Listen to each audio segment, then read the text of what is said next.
Hello everyone, and welcome to the first gameplay video for Fatal Frame 1. I have some things I want to go over with you before we start the playthrough. Please check out the useful guides and links in the description of this video. Time to beat is 9 hours to 10 hours for this game. Type of gameplay will be normal with quick saves. Collecting anything, just the normal stuff in the game, nothing special. Let's look at the options real quick. Start the game. You're just presented with new load and album. Album is a place where you can access photos you've taken in the game that you mark to be saved in the album, and you can just look at them later. So you have to start a new game here to get to the options. Let's just run over those real quick. Okay, so I'm using Type A controls, and I'm going to put the sound all the way up here. Which, as mentioned,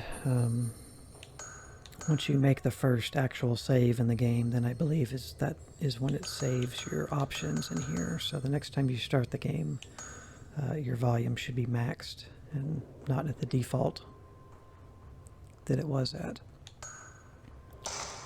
And then with the brightness, again, you have to adjust that with your monitor or TV settings. This is simply a reference image. That's all the settings.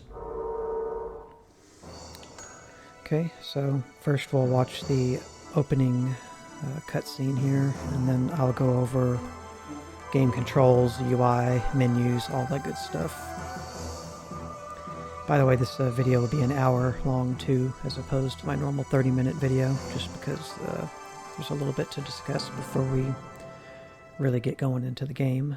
Alright, so game start. I wonder how long it's been since my brother and I began to see things other people can't see.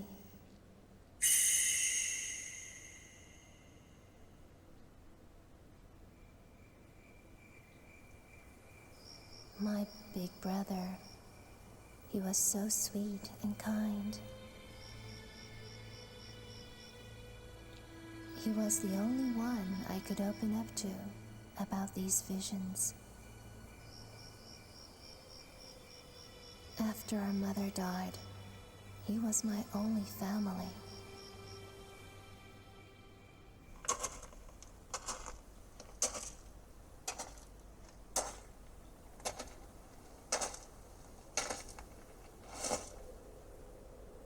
So this is Himuro Mansion.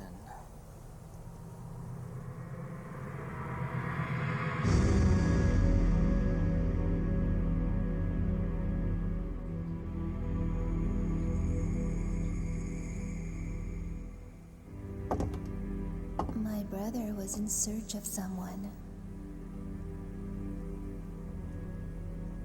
Junsei Takamine, a famous novelist, and a man my brother was very indebted to, disappeared while researching a book.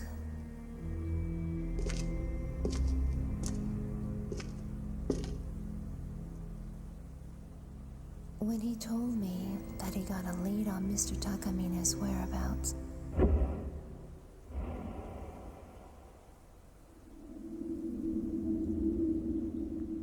I felt uneasy, like he was going far away.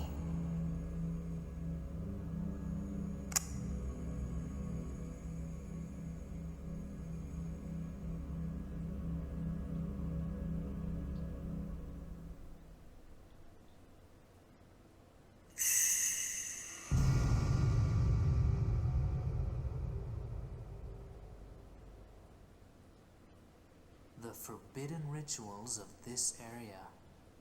It looks like Mr. Takamine was doing research into them. I wonder if his group is still here. Okay, so we finally got control here. So don't worry, the game won't look this grainy or be in black and white the whole time. Just this initial part here of the game is that way. So let's go over the controls and the UI and all that stuff. So the first thing to mention is the movement. It's a third-person game. It's not tank controls like Resident Evil. It's 3D controls, I guess you would say. Full 3D movement. It is kind of a fixed camera angle game to a degree. You can see as I move here, it's shifting, but it is semi-fixed. So let me go into controls here. If you press the start button, then you can pause and bring up the options.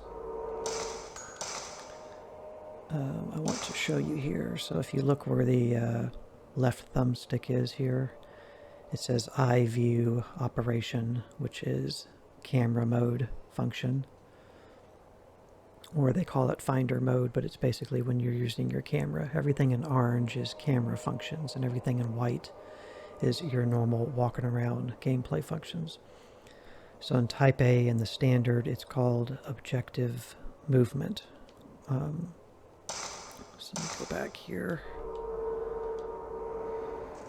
So basically, you know, where you push the thumb stick is the direction your character is going to move to, which is the intuitive method.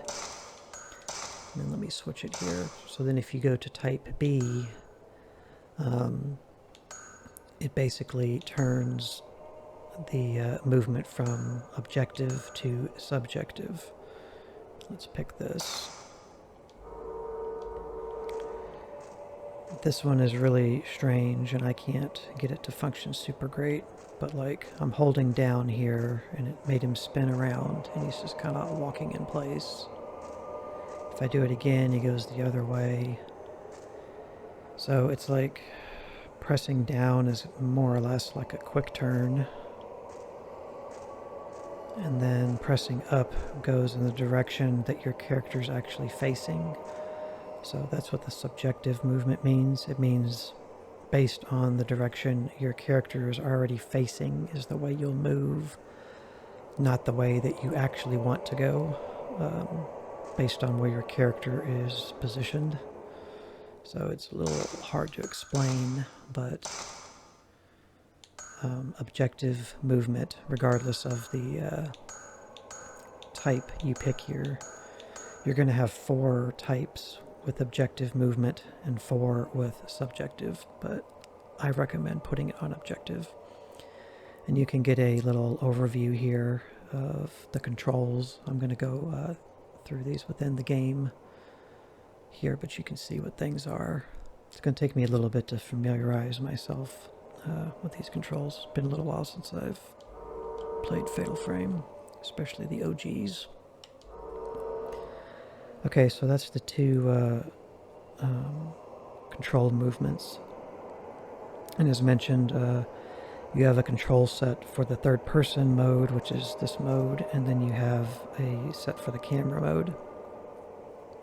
And yeah, it can take some practice to get used to the controls regardless of what you're using. There's a lot of controls. Okay, so we went over Type A layout. So we'll go over the third-person controls first, I guess. So left stick is your movement, and right stick controls the orientation your flashlight's pointing, so it can help you see certain points in front of you easier based on moving your right stick, because it does move your right hand, your left hand I should say, in real time. And then the next controls, directional pad does nothing in this state. Then select, this will open your map and you can zoom in and out and then move with the directional key, D-pad, or the left stick. It's nice, it lets you know where you are, what floor, And then when you hover over the actual room you're in, it tells you the name. This one's just called the entrance, but each room usually has a distinct name. The green door represents the exit to the room or doors in the room. They may be different colors based on whether they're locked or unlocked, but the first door we're going to encounter is already unlocked, so it's green. A locked door would probably be red, and an unlockable door possibly will be blue. And of course the little red triangle is us. So that's the map.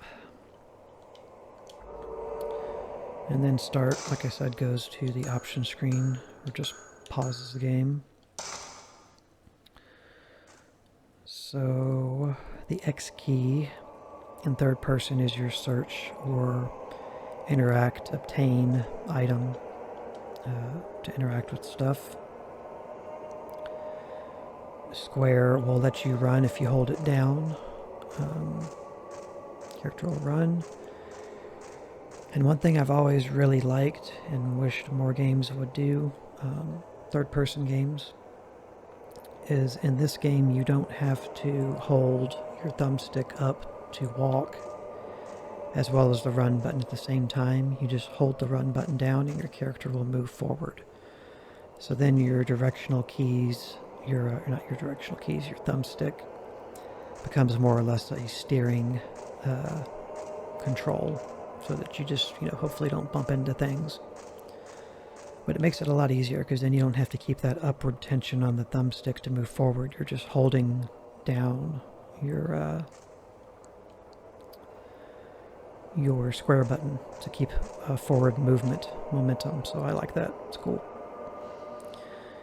Alright, the next key is triangle, and that will bring up your inventory screen. Bunch of things to go over here. We'll start at the top where you see your character's portrait. The blue horizontal bar is your life bar. Film, it tells you the kind of film you're using. Doesn't really tell you, but film in this game, I believe it's all different, represented based differently on color. So if you remember what the color is, you'll know what it is. But it's showing you have film equipped, basically 48. Think of the camera in this game as your gun, like in a shooter, and your film is your ammunition. Stone, we don't have any of those yet, but that would represent the red circle and how many are active. We'll cover those when we get one. And then bonus camera functions and special camera functions. You'll have a little icon in there, a Japanese symbol based on what you have equipped.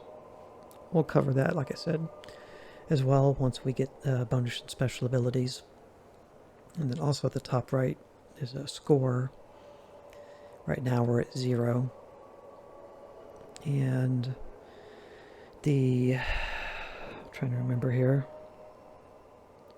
The score is like your currency. When you kill enemies in this game, you get score, and you can use that to basically upgrade your camera abilities. It's just letting you know X is for select and triangle will exit the screen. Then it tells you the day you're playing, the time, which is not important really, but it's there. And then gameplay time, you get the actual time that you've spent so far.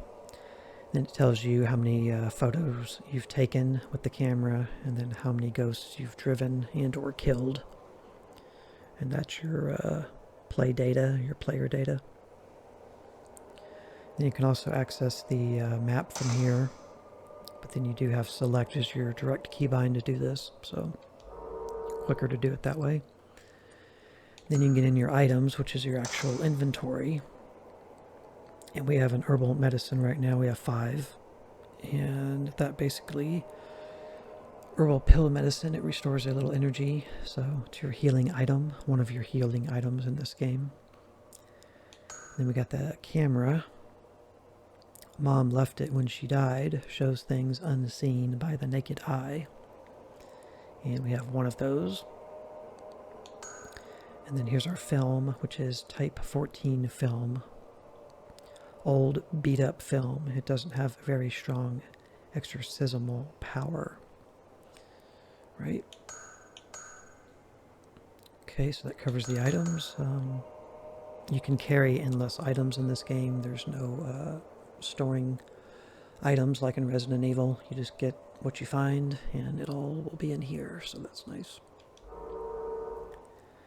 Photos. This will contain all the photos that you can look at in a zoomed in fashion, or if you mark them as protected, then they show up in that album that you can look at later. We haven't taken any yet, but they'll show up here.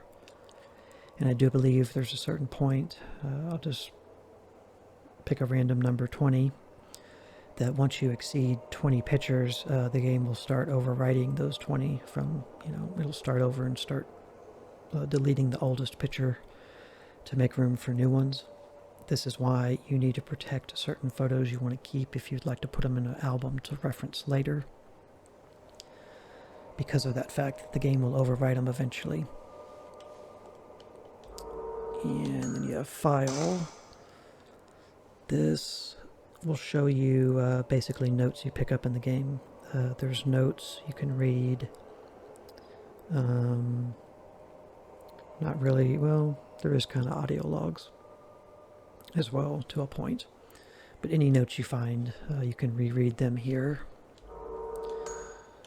And we can't mess with the camera yet. We'll be able to in a little bit. Let me see what else I have to cover with you here.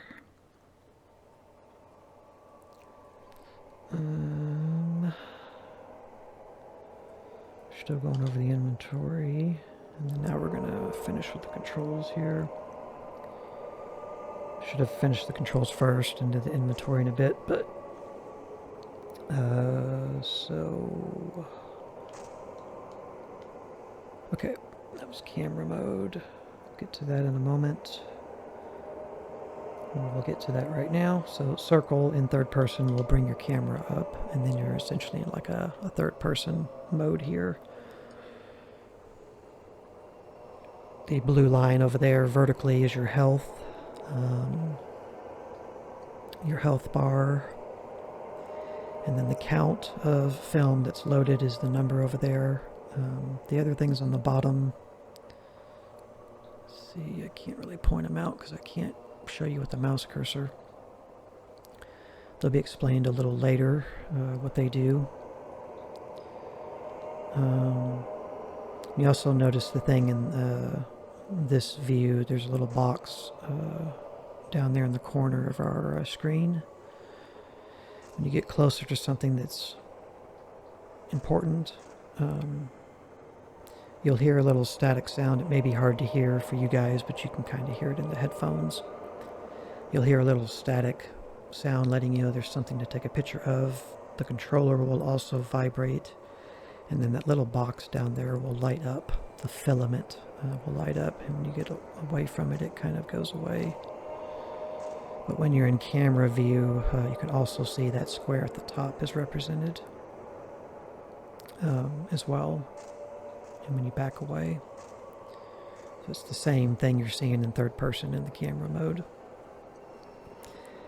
So let's restart with the controls again here, but in camera mode.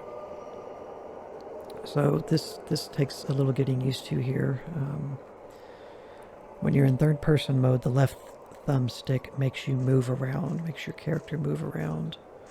But when you're in camera mode, the left thumbstick moves the orientation of the camera and not your character's movement. Your character in camera mode has to be moved with the right thumbstick. So that's one of the things that will probably take the most amount of time, I would say, in this game to get used to camera or control wise, is that you'll be prone to try to start walking with the left thumbstick when you're in camera mode, but it's not going to work. It only works when you're in third person. So it's a little weird, but that's how they decided to do it. So that's how it works. Just be aware of that. directional keys will also move your camera's orientation around, just like the left thumbstick does. So you can do that if you want to. I don't advise it. I would advise to just use your thumbs for movement and camera orientation. It's easier.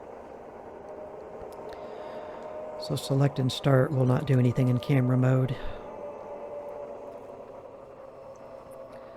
X button in camera mode will take a picture. Basically your shutter keybind will take a picture, and then your 48 will go down to 47. Square, which would normally make you run in third person.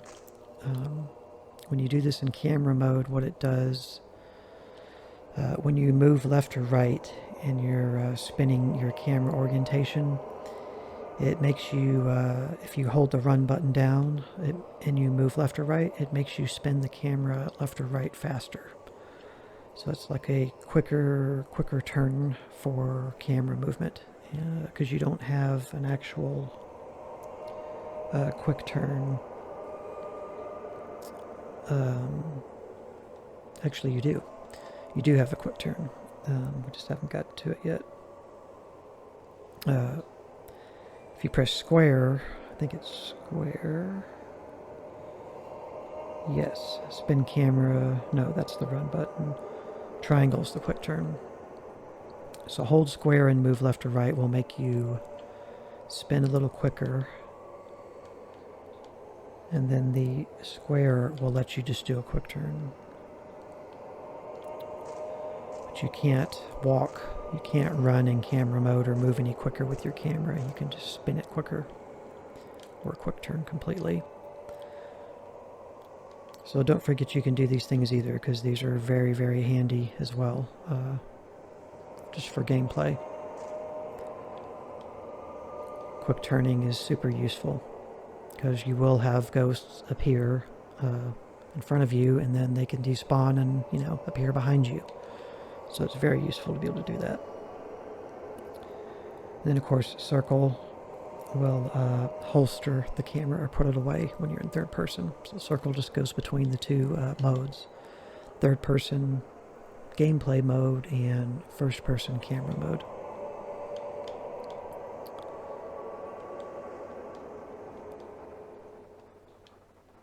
Right. Yeah, I didn't cover the L1 or left toggle and R1 right toggle. In third person, they don't do anything. In camera mode, the left function will be a special camera function when you get it, and the right R1 also acts as a shutter or take picture button, just like X does as well. So you can press X to take a picture, or R1. I tend to use R1 to take pictures when I take pictures. Just find it's more convenient control-wise. But, it's your choice. And then L2 and R2, they do nothing at all in third person or camera mode. They have no functionality. Okay, let me go back here and let you guys look at this again. So that's everything we just covered here. Let me take a sip of drink, let you guys look at this here a moment. Take a screenshot if you need to for reference later for your own gameplay, if you intend to play the game yourself.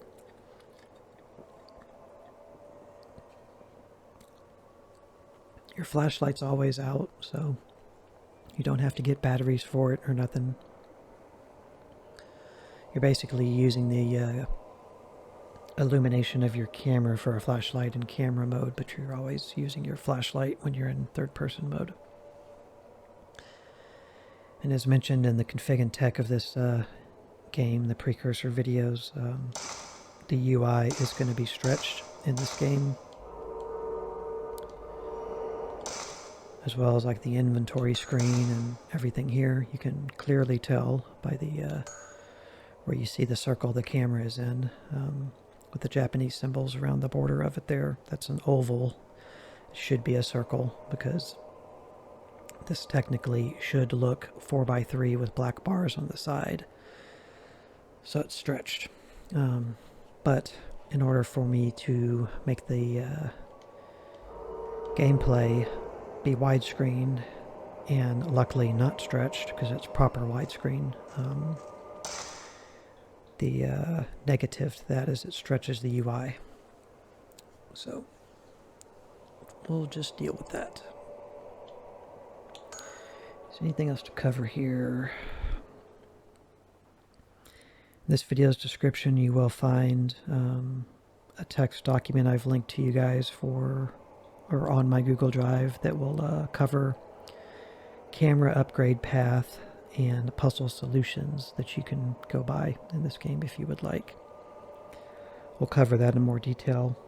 Obviously the solutions, I will reference those when needed, if needed. And then I'll discuss the camera upgrades and everything once we are able to do that. I will be putting a warning for graphic content in each one of the videos for this game. Not necessarily so much for the visual graphic content, but just related to the theme and the story. So just be aware of that. And we're ready to get going here. So here's where we came from. Mr. Takamine should be in the mansion somewhere. I've got to find him fast. Alright, let's look around. Not sure if the name was given yet,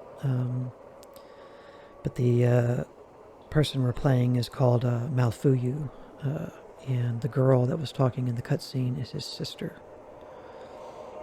And her name is Miku, M-I-K-U.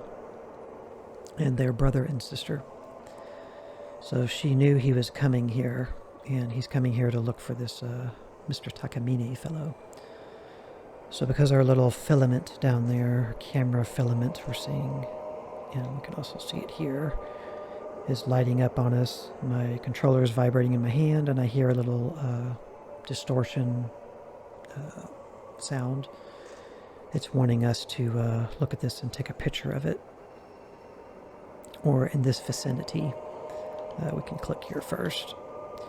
Something large beyond the lattice. Kind of looks like a person covered with cloth. But what it actually wants us to take a picture of is, if you move around enough, the circle, or the oval, that should be a circle too, because this screen technically should be 4x3 with bars as well, and not stretched. But you want to get the filament, as you can see, if you move it really slow, it's still lit, but it's very dim. But wherever it gets in the brightest position, and then once the circle and the screen is blue and flashing, and you also will see, if you look really closely, there's kind of a wavy distortion effect happening on the wall texture. That means you're in the place to take the picture the game wants you to take the picture of, so then you press the shutter button.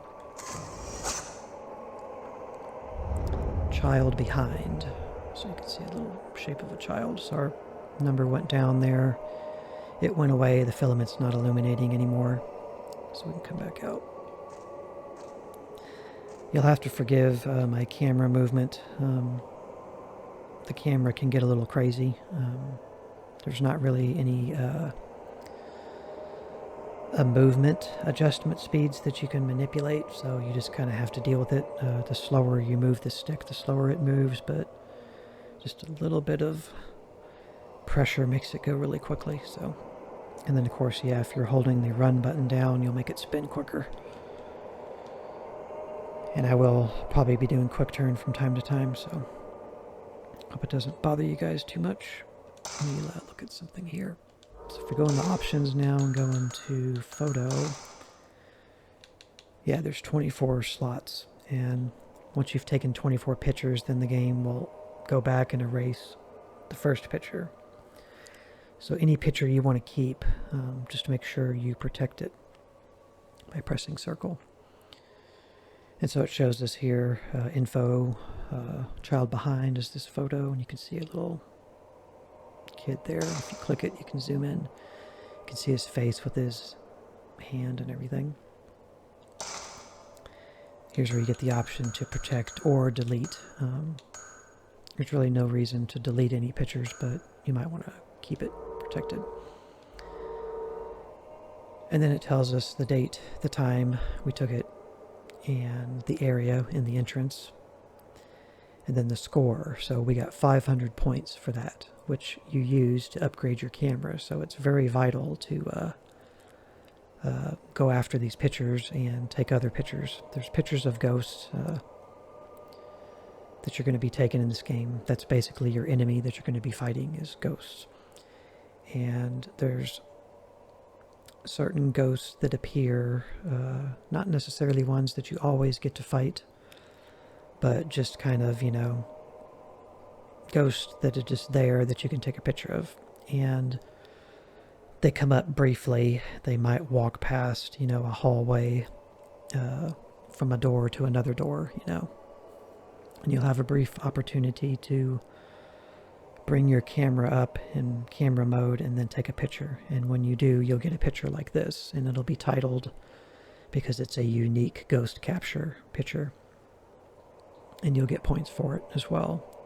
So you always want to try to do that because the score represents how many points you're going to be allowed to upgrade your camera throughout the game.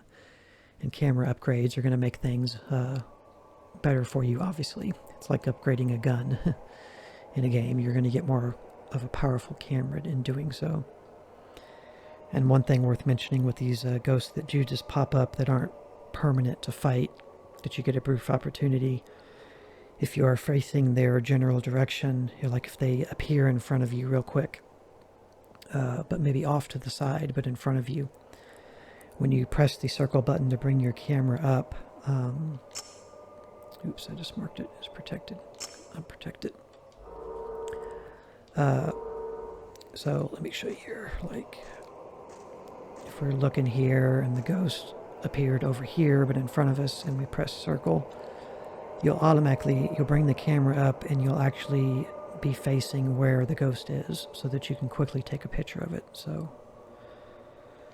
But if we saw that the ghost appeared behind us over here, you would want to quickly either turn around first like this, or you would want to bring up your camera, do a quick turn, and then take the picture. So because if he spawns behind you and you bring the camera up, you'll just stay facing this wall. He won't turn around to face it. It has to be in your front peripheral cone of vision for your character to automatically lock onto it. And all of these things will populate what becomes the ghost list. Once you beat the game, you have access to a ghost list that you can then fulfill and populate. And that will unlock other secret camera abilities and everything that you can get. But you do have to beat the game once to unlock this list. And you can't capture all the ghosts in the first playthrough either. So, it's worth mentioning. Alright, so let's go in here. So this worked out good. I made it an hour. We have about 25 minutes left, so I got all that discussion out of the way that I wanted to cover with you guys. It's going to be annoying and everything for some people, but you can always fast forward through. But I do want to talk about stuff like that because I feel it's important. We've got 25 minutes left here of just actual gameplay.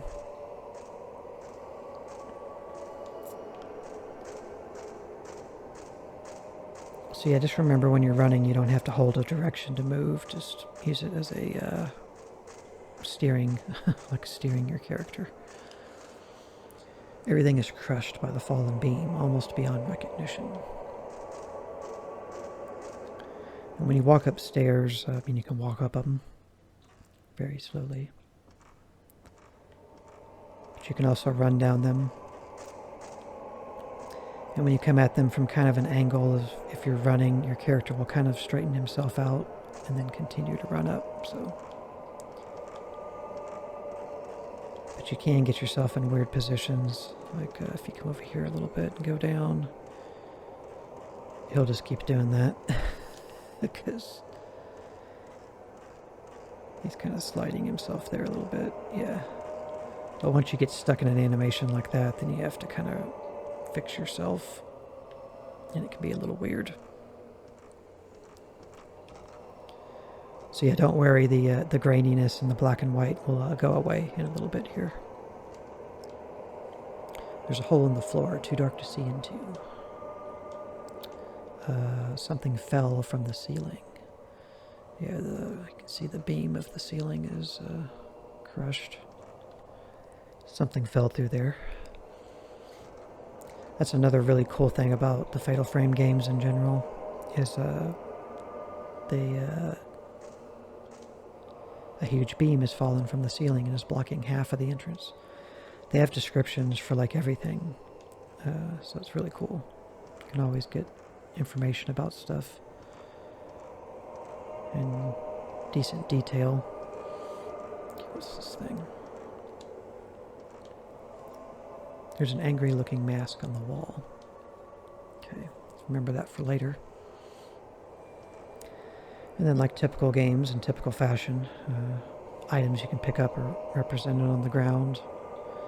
If not by a 3D model, by a flashing light of some sort, so that you're drawn to them. And your characters do, like in the Silent Hill games, and I'm trying to think of any other games. Not sure, I don't remember if the modern Resident Evil games do it, but your character will actually look at the item on the ground. So he moves his head and looks. You can see it there, he's looking towards it. Once you're close enough, as another signifier that there's something to get there. There's a box of film on the floor. Type 14 film. I found Type 14 film. I think I can use it with my camera. So we just refilled it. We get some camera controls 1 tutorial here.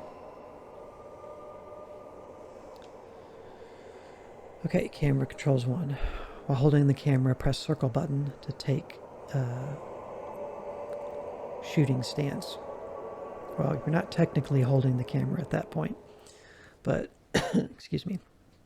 Yeah, circle will bring you up into viewfinder mode or camera mode, whatever you want to call it. You can take photos with the X button or the R1 button in the finder mode. And then there's a second page. While in finder mode, you can control the player's viewpoint with the left analog stick.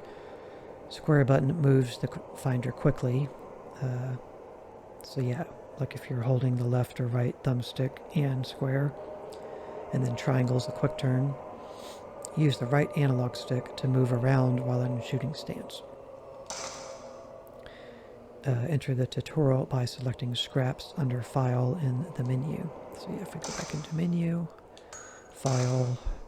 So now you can see we have a notebook section, diary and notes someone left behind. Those will all go in here to the right. Scraps, camera controls, and it will show new in the column there if it hasn't been looked at through the scraps screen. Clippings from books, news articles, and old documents. And tutorials will show up here. And you can, click it and look at them again. And then we got photos of strange phenomena found in the mansion. And then a correlation chart of people in the documents. Read file to add.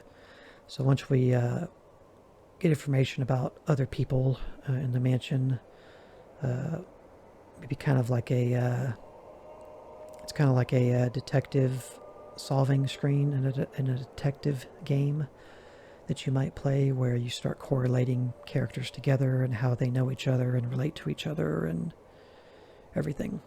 So very cool. Very cool stuff.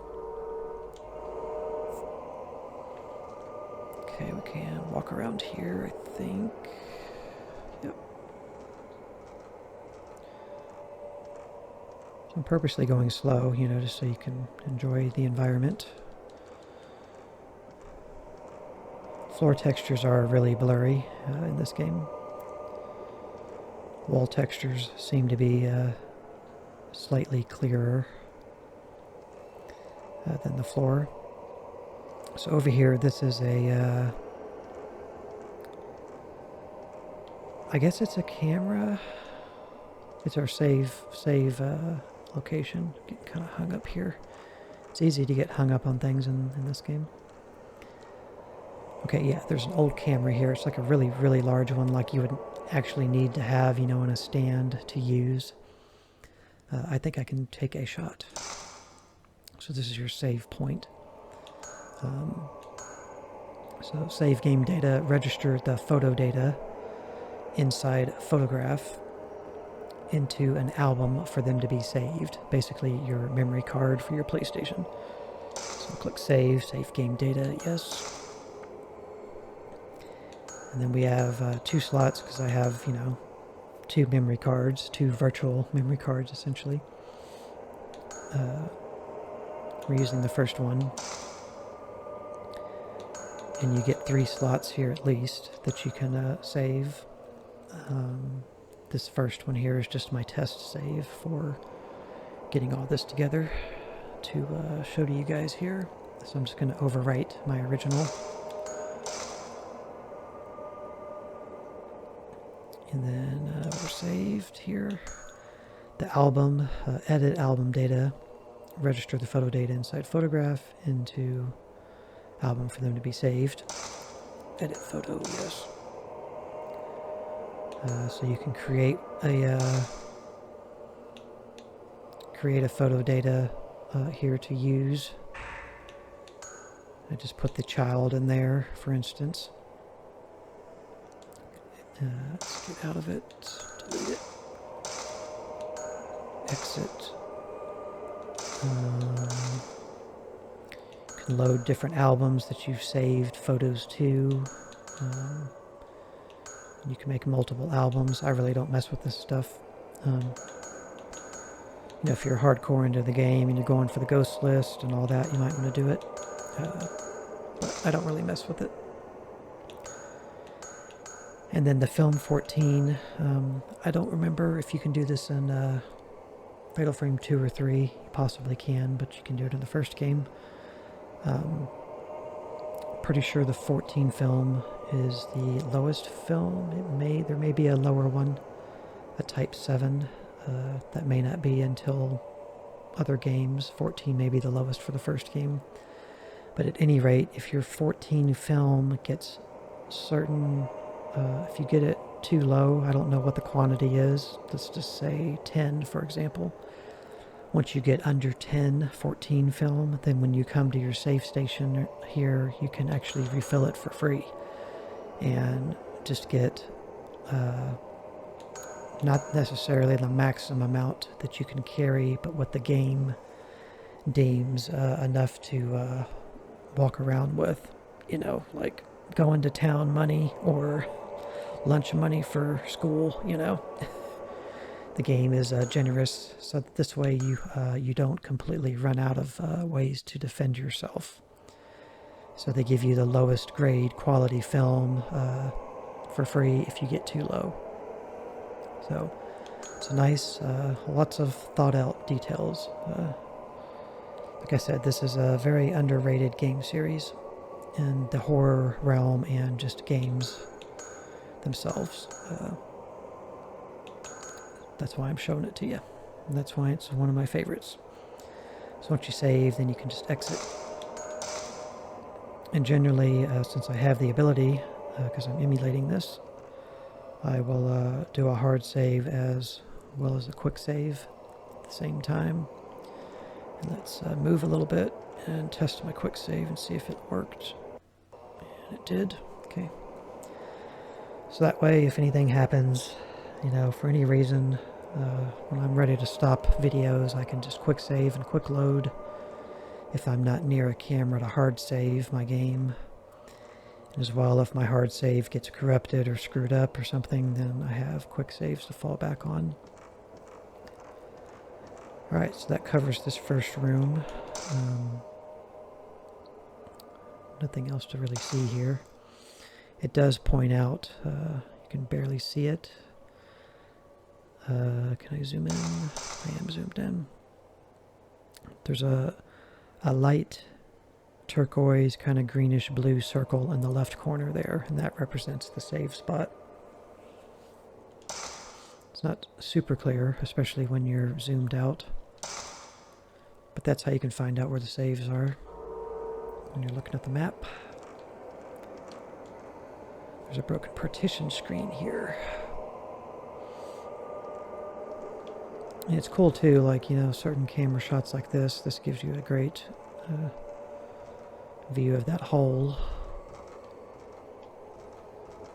I actually don't know if in all the times I've ever played the game that I've seen this camera angle before. So yeah, definitely take your time in these games, the Fatal Frame games. At the distance there, you can see the camera, that little blue dot over there. You can see it from here. Take your time to explore. This is a very explorative, story-driven game. So take your time to look at everything. Let's continue on here.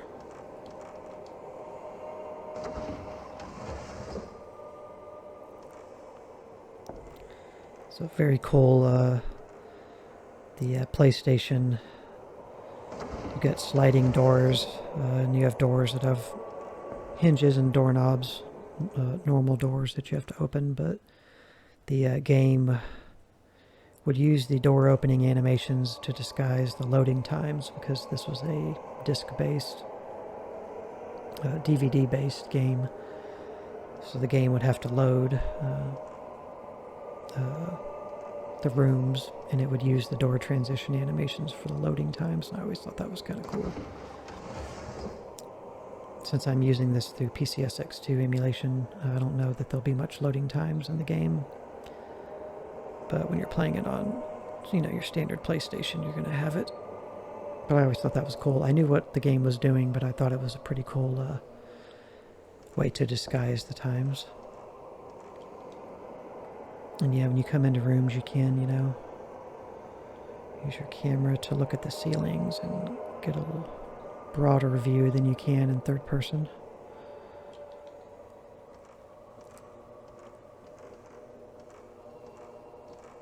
Oh, there's our first ghost.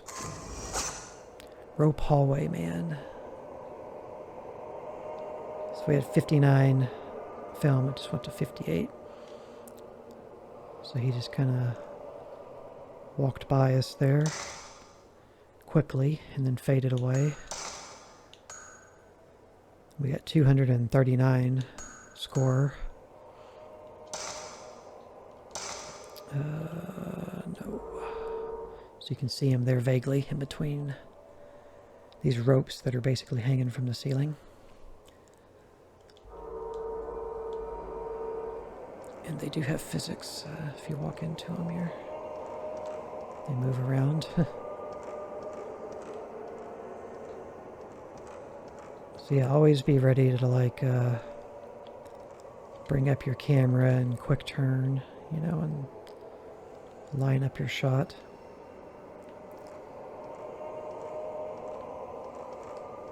Got a mirror up here that you can actually see yourself in.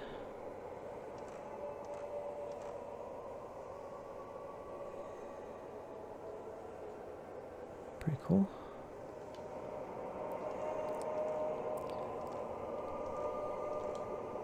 There's a big mirror, but it only shows my own reflection. Well, that's a good thing, dude. There's a door. There's a board nailed to the door. Probably been there a while. I'll try another room. Okay.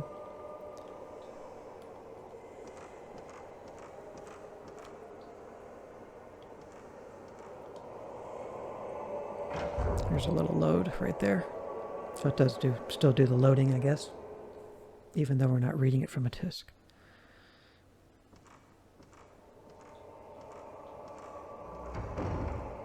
Okay.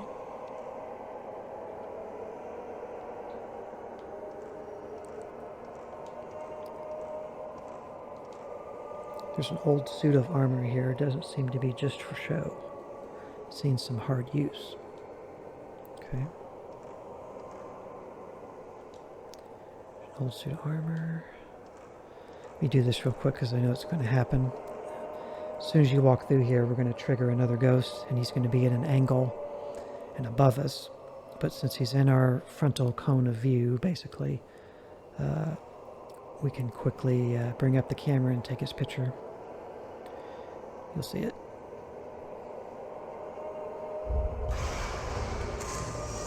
Man looking down. So you get kind of a sound effect too.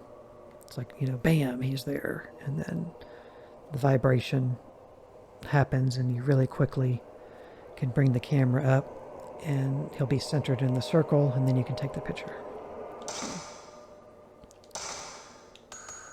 So that was the man looking down.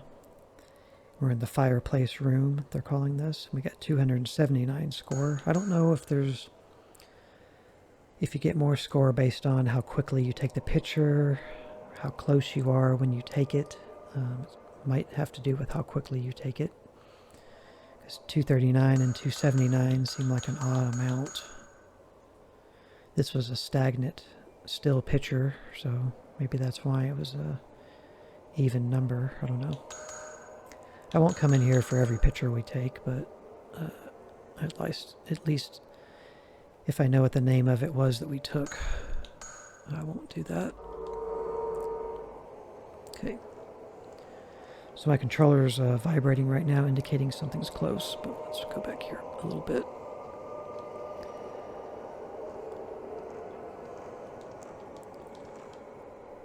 There are lots of antiques here, but in poor repair. The owner's hobby, maybe. See, it's one of those games, you know, classic PlayStation games, you know, you basically mash your character's face against everything in the game and spam your interact key, you know, trying to get descriptions of stuff or get your character to interact and open up things to get items. So you do that kind of stuff in Fatal Frame games as well. There's an old lion mask, maybe many other antiques too.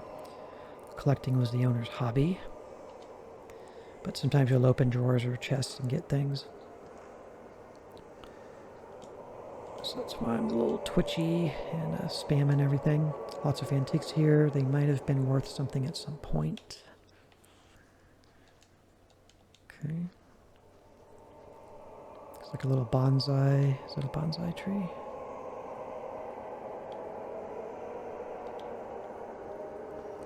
Oh, I was seeing the partitioning board or whatever the fold-up board behind it. And right now everything's a little grainy and black and white, but it'll look better later. There isn't anything special in the drawer. Okay, so I attempted.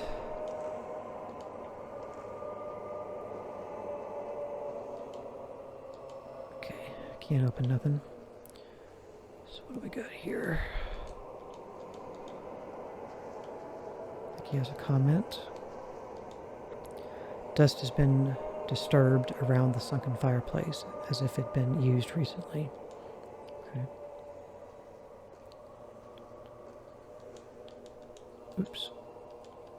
I'm gonna reload my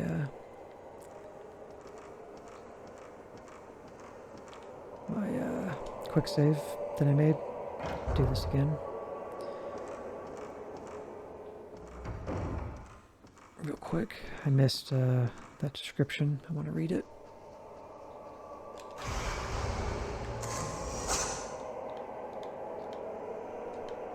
Okay.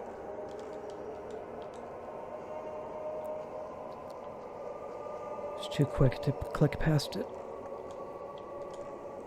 An ink drawing scroll is hanging here. It looks like a woman crying, but it's faded. And when you click it again, It's a picture of a woman crying, but you only get a less descriptor the first time or the second time around, so be careful that you don't click past something that you want to read, because the next time you click it, dust has been disturbed around the sunken fireplace. You won't get the same thing twice a lot of times.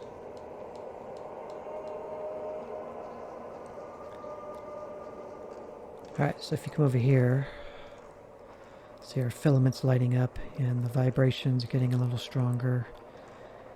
And you can see facing this direction is where it's brightest. So bring up the camera and then just start looking around for what it wants you to take a picture of.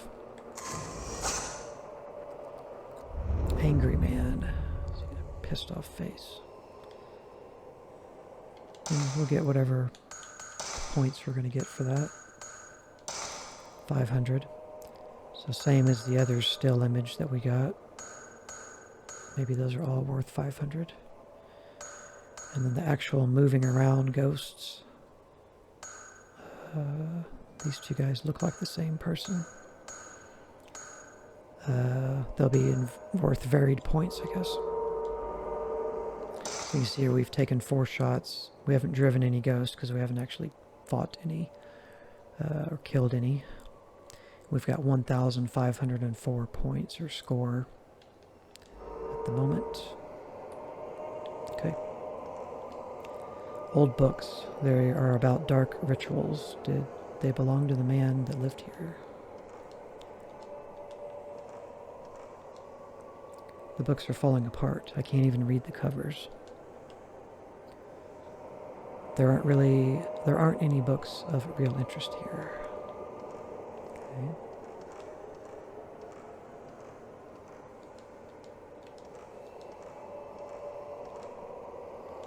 So you won't look at this thing on the ground, apparently.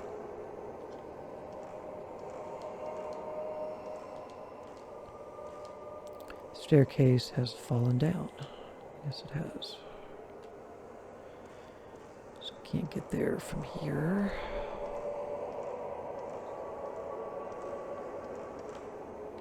Go over here.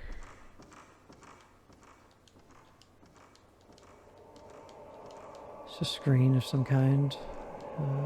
Doesn't want to talk about it or have anything to say.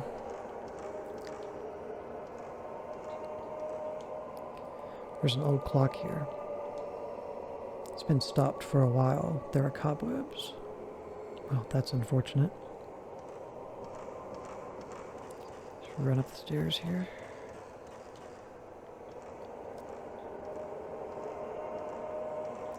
So got us a shiny over there on the floor. He's already looking towards it.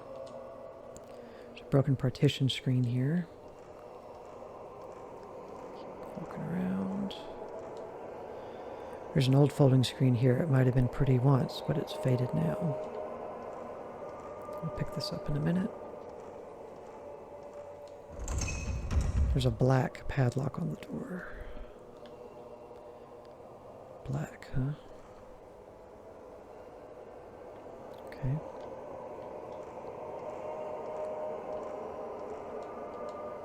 There's an old folding screen here, same description. I'll pick that up in a minute, just don't want to trigger it yet. I don't feel anybody's presence behind the sliding screen. Well, that's a good thing, buddy. Let's walk this way. You do get hung up on things a lot in this game, so.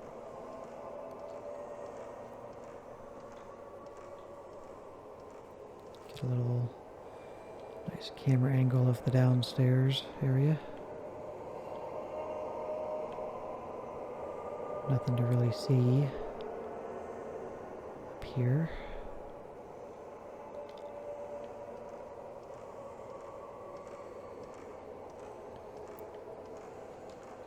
There isn't anything in the drawers of the chest. Oh, that sucks.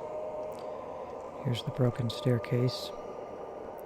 The staircase has fallen down. Probably been down a while. Nothing to do with Takamine. No, not particularly.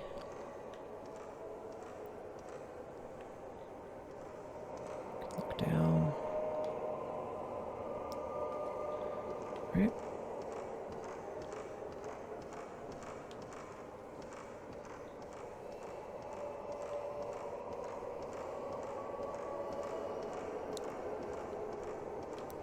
Alright guys, we're actually going to stop the first gameplay video here before we proceed any further. Got through a fair amount here. All the introductory talking stuff, explaining, and got to start actually getting into the gameplay here.